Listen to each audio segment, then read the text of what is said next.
Hello everyone, जय हिंद। देखिए, सूरदास जी का जीवन परिचय। आज हम इस वीडियो में देखेंगे सूरदास जी का जीवन परिचय। सूरदास जी का जीवन परिचय कितने नंबर का आता है, क्या क्या लिखना होता है, टॉपर कैसे लिखते हैं और कैसे क्या क्या लिखना होगा, सारी चीज़ें पर बात करेंगे। पहले देखिए, आपकी बार 95% पार। अगर आप ऐसे ही सारी वीडियोज़ मेरी देखते हैं तो आपकी बार 95% पार। और कितने नंबर का आता है जीवन परिचय, तो 3 नंबर का आता है। ये वीडियो पूरा देख लेते हैं तो 3 नंबर आपका बिल्कुल पक्का हो जाएगा। और अगर आप ऐसे ही जीवन परिचय लिखेंगे तो 100 में 100, 100 में 100 यानी कि हिंदी में 100 में 100 लाएंगे और 100% 3 नंबर आपके बिल्कुल पक्का हो जाएंगे। बोर्ड एग्ज़ाम 2022 की तैयारी। बोर्ड एग्ज़ाम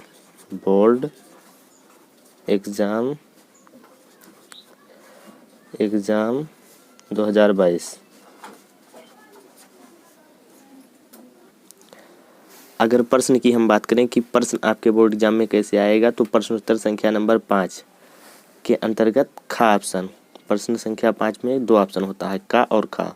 तो यहाँ पे खा ऑप्शन में आएगा निम्नलिखित कवियों में से किसी एक कवि का जीवन परिचय दीजिए तथा उसकी किसी एक रचना का नाम लिखिए।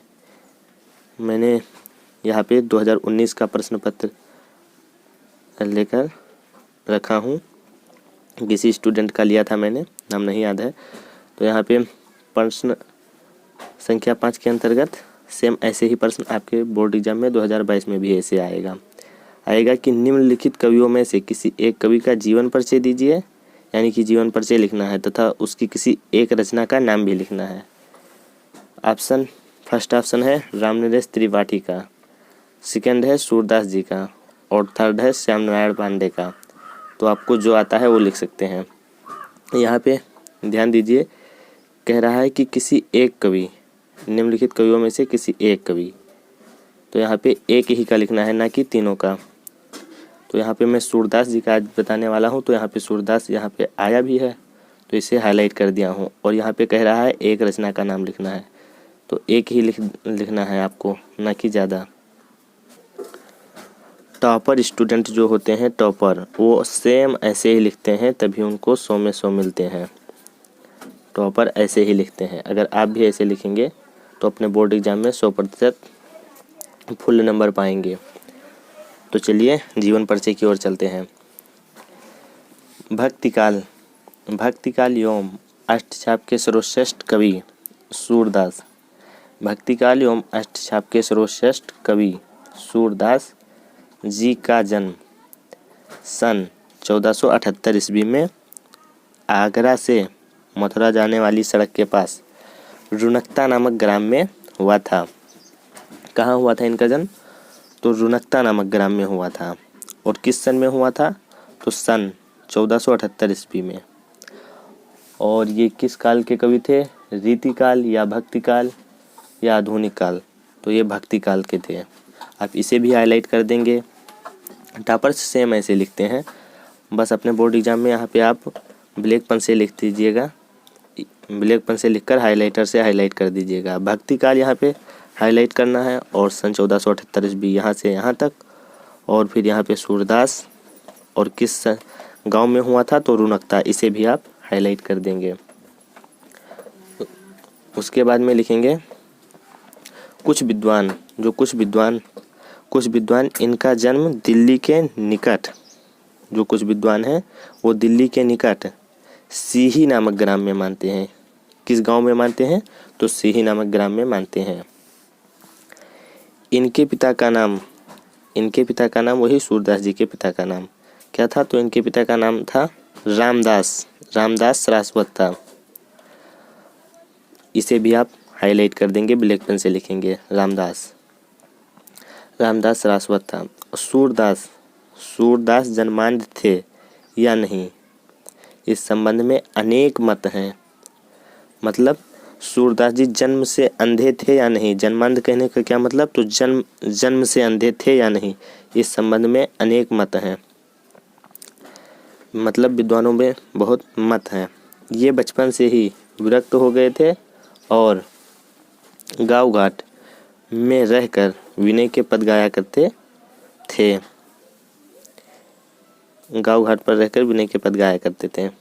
एक बार वल्लभाचार्य गांव घाट पर रुके। सूरदास ने उन्हें स्वरचित यानी स्वयं से लिखा। स्वरचित कहने का क्या मतलब, तो स्वयं से लिखा। स्वरचित एक पद गाकर सुनाया। सूरदास जी ने उन्हें स्वरचित, जो सूरदास जी थे वही सूरदास जी ने उन्हें स्वरचित स्वयं से लिखा एक पद गाकर सुनाया, जिसे सुनकर वल्लभाचार्य ने सूरदास को अपना शिष्य बना लिया। मतलब उन्हें सूरदास जी ने जो पद गाकर सुनाया उससे वल्लभाचार्य जी इतना प्रभावित हुए यानी कि इम्प्रेस हुए कि इनको अपना शिष्य बना लिया, छात्र बना लिया। और कृष्ण की लीला का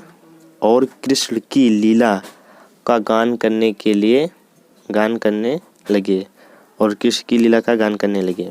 सूरदास के गुरु वल्लभाचार्य ने सूरदास को गोवर्धन पर बने श्रीनाथ जी के मंदिर में कीर्तन करने के लिए कर दिया या रख दिया, कुछ भी लिख सकते हैं। जो मेन टॉपिक है उन्हें आप ब्लैक पेन से लिखेंगे। आगे मैं बताता हूँ। वल्लभाचार्य के पुत्र विट्ठलनाथ ने अष्टछाप के नाम से सूरदास, और इसमें आप लिख देंगे वल्लभाचार्य, इसे भी आप हाईलाइट कर देंगे, जिससे कि ये इनके गुरु थे, ये भी हाईलाइट कर देंगे तो एग्जामिनर फुल नंबर देगा आपको।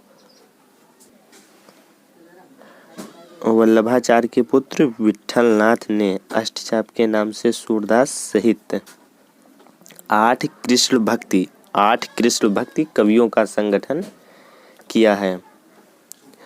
जो वल्लभाचार्य के पुत्र थे उन्होंने अष्टछाप के नाम से सूरदास सहित 8 कृष्ण भक्ति कवियों का संगठन किया है। सूरदास जी की भाषा ब्रज है। यहाँ पे आप भाषा ब्रज, इसे भी ब्लैक पेन से लिख देंगे ताकि हाईलाइट हो सके।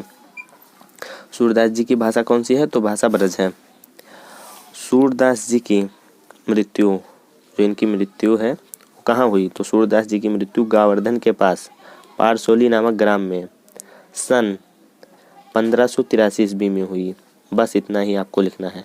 सूरदास जी की भाषा ब्रज है और सूरदास जी की मृत्यु गोवर्धन के पास पारसोली नामक ग्राम में सन 1583 ईस्वी में हुई। इसे आप लिख देंगे ब्लैक पेन से पारसोली और सन 1583 ईस्वी, ताकि ये सब चीज़ें हाईलाइट हो सके। इन्हीं सब चीज़ों को देखकर एग्जामिनर फुल नंबर आपको देता है। और रचना में लिखेंगे, रचना में लिख देंगे सूरसागर।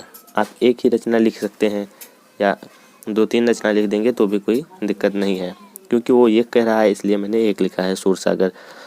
आप 2-3 लिख सकते हैं, जैसे जो कि काफ़ी प्रसिद्ध रचनाएं हैं, सूरसागर, सुरसरावली, साहित्य लहरी। और कक्षा 10 यूपी बोर्ड वालों का है। अगर आपके सिलेबस में हो, किसी भी बोर्ड से हैं तो आप भी पढ़ सकते हैं, क्योंकि यूपी बोर्ड का है तो यूपी बोर्ड का मैंने लिया है। मैं यूपी बोर्ड की क्लासेस करा रहा हूँ, इसलिए एक बार फिर मैं जल्दी से दोबारा रिवीजन आपको करा देता हूँ। लिखना है आपको, भक्ति काल एवं अष्टछाप के सर्वश्रेष्ठ कवि सूरदास जी का जन्म सन 1478 ईस्वी में आगरा से मथुरा जाने वाली सड़क के पास रुनकता नामक ग्राम में हुआ था। भक्ति काल एवं अष्टछाप के सर्वश्रेष्ठ कवि सूरदास जी का जन्म किस सन में, तो सन 1478 ईस्वी में आगरा से मथुरा जाने वाली सड़क के पास रुनकता नामक ग्राम में हुआ था। कुछ विद्वान इनका जन्म दिल्ली के निकट सीही नामक ग्राम में मानते हैं। इनके पिता का नाम रामदास सरास्वत था। क्या नाम था पिताजी का, तो रामदास सरास्वत था। सूरदास जन्मांध थे या नहीं, इस संबंध में अनेक मत हैं, मतलब विद्वानों में अनेक मत हैं। ये बचपन से ही विरक्त हो गए थे और गांव घाट में रहकर विनय के पद गाया करते थे। एक बार वल्लभाचार्य गांव घाट पर रुके। सूरदास ने उन्हें स्वरचित एक पद गाकर सुनाया, जिसे सुनकर वल्लभाचार्य ने सूरदास को अपना शिष्य बना लिया और कृष्ण की लीला का गान करने लगे। सूरदास के गुरु वल्लभाचार्य ने सूरदास को गोवर्धन पर बने श्रीनाथ जी के मंदिर में कीर्तन करने के लिए कर दिया। वल्लभाचार्य के पुत्र विट्ठलनाथ ने अष्टछाप के नाम से सूरदास सहित 8 कृष्ण भक्ति कवियों का संगठन किया है। सूरदास जी की भाषा ब्रज है। सूरदास जी की मृत्यु गोवर्धन के पास पारसोली नामक ग्राम में सन 1583 ईस्वी में हुई। और रचना में लिखेंगे आप, यहाँ पे रचना लिख देंगे, उसके बाद में लिख देंगे सूरसागर। तो बस यार इस वीडियो में इतना ही, मिलते हैं नेक्स्ट वीडियो में, तब तक के लिए धन्यवाद।